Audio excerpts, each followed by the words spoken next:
Please subscribe.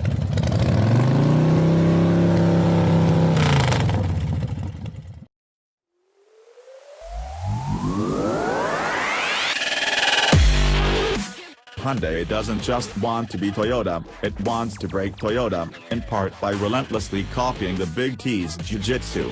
Toyota created the mass-market hybrid, and it's pretty much had the corner on it, as others chipped futilely at Fortress Prius with unworthy competitors, including the failed Honda Insight, or shied away from hybrids altogether. Yet, even as soft fuel prices have partially deflated the eco-car business over the past year, Hyundai sees opportunity, both in newfangled ride-sharing fleets where the break-even point on a hybrid was easily reached, and in up-and-coming millennials. They will represent 40% of new car buyers by 2020. And as long as these young guns stay the course with their values as they age, just like the baby boomers, including a preference for urban living and smaller electrified vehicles, a parade of bearded and plaid-wearing buyers could march right into Hyundai's open arms. The Ioniq and its sister, the Kia Niro crossover, are just volleys 1 and 2 in a 7-vehicle broadside over the next year intended to bust the Prius's lock on the average person's mental image of a hybrid. Hyundai's plan is to fight hard on pricing. The best $23,035 Ioniq Blue comes in $2,535 under the base Prius 2, though you'll have to compare the respective features lists closely to see which car has the stuff that matters to you. Would you rather have heated mirrors, Prius, or dual-zone climate control, Ioniq? As you go up the Ioniq's trim levels, from Blue to Cell to Limited, the Hyundai's price advantage narrows but remains. Hyundai plans to employ the same basic component set to yield not only the hybrid Ioniq, which in its most stripped-down blue trim lays claim to a 58 mpg EPA average, but a plug-in hybrid and deflated as well. It is also Hyundai's first platform designed with autonomy in mind, the car said to be ready to add all-seeing, all-knowing hardware to its portfolio of optional driver's aids when the tech becomes available. There is opportunity here.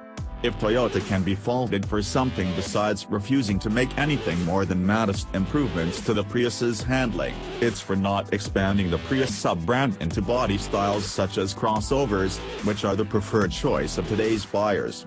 Not everyone willing to pay extra for electrification wants a potato, and Hyundai doesn't plan on making that same mistake. However, first we get a Hyundai potato that looks a lot like a Toyota potato, and indeed like the Idaho Russet that was the Honda Insight. And that's not really anyone's fault. If Mother Nature had simply taken a few classes at Art Center, we'd all be driving around in Ferrari 330 P4s. But her wind tunnel rewards a somewhat zaptic form with small wheels and a tall billboard butt. Toyota wrestled with this conundrum on the current Prius by assigning the front and rear styling to wavy gravy. But Hyundai has decided to be practical and adorn the Ioniq with a more conventional suite of corporate brand motifs that meld into a pleasing expression of cultured grace. If the Ioniq looks like an Elantra with the hatchback, that's because it more or less is. The Ioniq's 106.3-inch wheelbase is identical to the Elantra's, and its strut front and multi-link rear suspensions, while having more aluminum, owe much to Hyundai's popular compact. Any driver of the current Elantra won't even need to spend much time with the Ioniq's owner's manual, as the control placement, the classy piano key buttons, the technically grained plastics that effectively disguise the cheap bits, and the functions of the central touchscreen are so familiar. Both cars have great, uber-efficient rear seat room. Perhaps the best reason to choose the Ioniq over an Elantra is the healthy cargo capacity. Spreading the rear dampers far apart help create a cavernous barn in back, especially once the rear seats are folded. And the hatch hole is wide and accommodating for large items.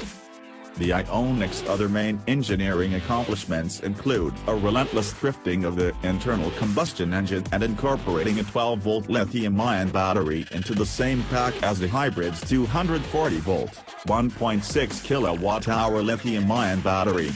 Until now, non-plug-in hybrids have typically followed a more conventional route with cheaper, less power-dense, but less tempestuous, nickel metal hydride batteries and separate lead-acid 12-volt batteries. In the Ioniq, both the 12 and 240-volt batteries get crammed into a single box compact enough to fit under the rear bench with only a small ventilation grille to give it away. Hyundai also offers the industry's first lifetime battery warranty, removing one fear that causes potential buyers to reject electrified cars. Like the Prius, the Ioniq is built for and thrives in the kind of stop-go-stop commuting that helps keep Xanax in short supply. Hyundai sets no benchmarks with the steering feel, which is fairly lifeless, but it does spec expensive Michelin Primacy MXM4 tires with a 65,000-mile warranty on the optional 17-inch wheels. The Bass 15-inch wheels are shod with Michelin Energy Saver tires.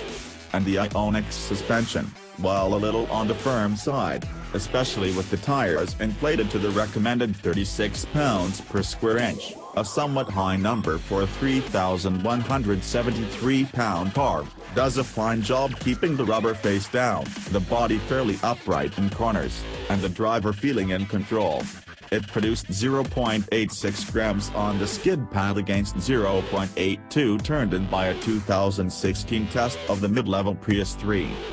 The Ioniq runs in a somewhat lethargic eco mode unless you slide the shifter left, which drops it into sport mode and perks up the throttle considerably, and can also activate manual shift mode if you push or pull the shifter and take control of the 6-speed dual-clutch automatic.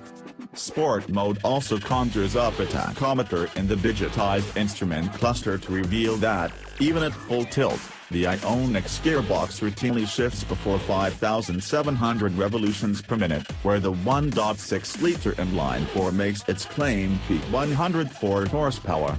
Hyundai chose this transmission for its efficiency over a conventional automatic with a torque converter and planetary gear sets, and because it has no two-motor CVT akin to a Prius's, and because only Honda has ever been allowed by the World Police to build a manual transmission hybrid.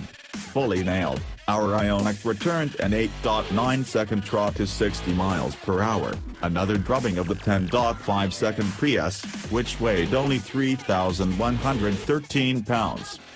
Always driving in sport mode defeats the Ioniq's purpose as a mileage stretcher, though eco mode produces only the faintest responses from the gas pedal.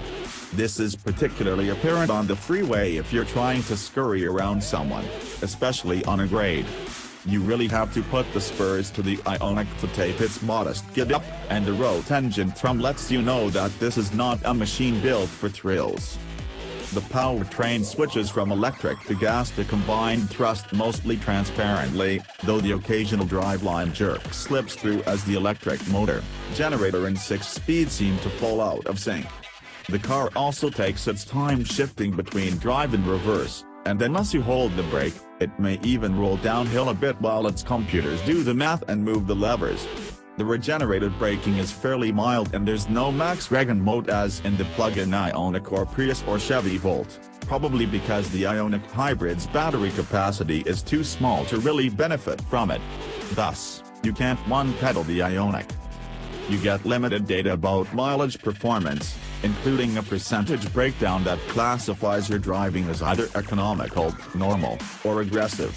When we calculated our 45-mile-per-gallon test average, that display showed 49%, 42%, and 9%, respectively, a seemingly normal spread, lest you believe our usual lead feet are what caused the test average to fall well short of the 55-mile-per-gallon EPA combined rating for our limited trim test car.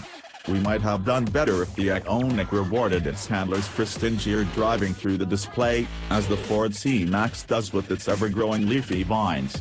That kind of digital pellet drop can get the mice working harder to excel in the experiment, but the Ioniq offers no such rewards. Actually, real-world fuel economy in the mid-40s is par for this class. The Prius delivered 42 miles per gallon and 44 miles per gallon on its 54 city/50 highway rating in two separate tests. Hybrids in general shine especially brightly in the EPA's tests, and the Ioniq appears to be no exception. Whether Hyundai's hope for social changes mean it'll shine in the showroom is another question, but ride-share drivers wanting only the lowest priced and most efficient potato will surely come calling, and that it's a start.